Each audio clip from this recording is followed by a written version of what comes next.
পদ্মা সেতুতে ওই যে যাতায়াতের যে সীমা যেটা 60 ছিল সেটাকে 80 করা হবে, যাতে যানজট না হয়, যাতে গাড়ি আটকে না থাকে আর কি। আচ্ছা, আর আপনারা এটাও জানেন যে আগামী 26শে মার্চ থেকে দুইটা কমিউটার ট্রেন চালু করা হবে, একটা নরসিংদী ঢাকা আর একটা হচ্ছে নারায়ণগঞ্জ ঢাকা।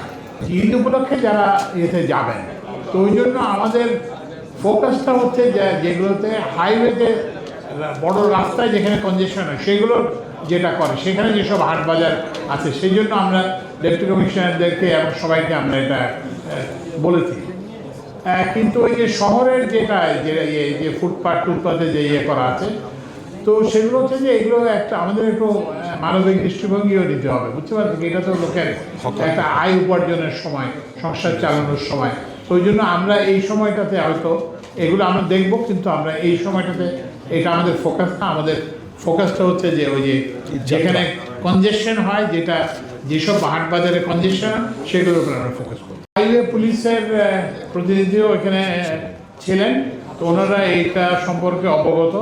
এই যে হাইওয়েতে যে ডাকাতি, এটার জন্য ওনারা প্রতিরোধমূলক ব্যবস্থা নেবেন, এবং এই যে হাইওয়ে পুলিশের সংখ্যা বাড়ানো হবে, এবং ওই যে রাস্তায় ট্রাফিক পুলিশের সংখ্যা বাড়ানো হবে। সড়কে, মহাসড়কে কতগুলো গতিসীমা সাইন দেওয়া হয়েছে, এবং সেই সাইনগুলো এনফোর্স করা হবে। আরেকটা জিনিস যেটা সিদ্ধান্ত করা হয়েছে, যে একটা জিনিস হচ্ছে যে যদি অ্যাক্সিডেন্ট হয়েই যায়, তাহলে আমরা এই যে হাসপাতালগুলোকে আমরা পুলিশ কন্ট্রোল লাইনের সঙ্গে, কন্ট্রোল রুমের সঙ্গে সংযুক্ত করে দিচ্ছি, যাতে করে তাদেরকে দ্রুত ওখানে হাসপাতালে নেওয়া যায়। তারপর হচ্ছে যে গতি, স্পিডিং কিংবা মোটরসাইকেল, যেগুলো যে অ্যাক্সিডেন্টের যে কারণ, সেগুলো পুলিশ নিয়মিতভাবে মনিটর করবে, এবং আমাদের বিআরটি এর মোবাইল কোডগুলো সেগুলো করবে। তা আমরা আশা করতেছি, এবং এই জেলা প্রশাসকদেরকে বলে দেওয়া হয়েছে, তারাও জেলা প্রশাসক এবং পুলিশের যারা এসপি, তাদেরকে বলে দেওয়া হচ্ছে তারা যাতে স্থানীয় পর্যায়েও একই ব্যবস্থা নেয়।